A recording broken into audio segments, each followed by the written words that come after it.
Welcome back. આગળ નજર કરીએ અન્ય સમાચાર પર। વાત કરીએ સુરેન્દ્રનગરની, તો સુરેન્દ્રનગરમાં ખનીજ માફિયાઓ વિરુદ્ધ કાર્યવાહી હાથ ધરવામાં આવી છે।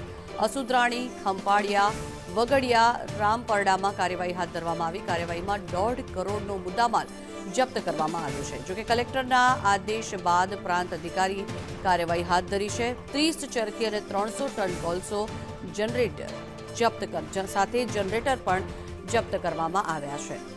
કલેક્ટરના આદેશ આપવામાં આવ્યા અને આદેશ બાદ પ્રાંત અધિકારી દ્વારા કાર્યવાહી હાથ ધરવામાં આવી છે। ખનીજ માફિયાઓ વિરુદ્ધ કાર્યવાહી હાથ ધરવામાં આવશે। વધુ માહિતી મેળવીએ સંવાદદાતા ભાવેશ પ્રજાપતિ આપણી સાથે જોડાયા છે। ભાવેશ, ખનીજ માફિયાઓ બેફામ બન્યા છે, શું કાર્યવાહી હાથ ધરાઈ તેમની સામે? ચોક્કસ વાત કરવામાં આવે તો સુરેન્દ્રનગરના જિલ્લા કલેક્ટરના આદેશ બાદ અનેક કાર્યવાહી છે કાર્બોસેલ ખનીજ કરતા હોય એની સામે થઈ છે, જેમાં વધુ એક દુર્ઘટના છે રેતી ચોરી કરતા હોય એવા લોકો સામે કાર્યવાહી છે કરવાનો આદેશ છે હાલ આપવામાં આવી રહ્યો છે।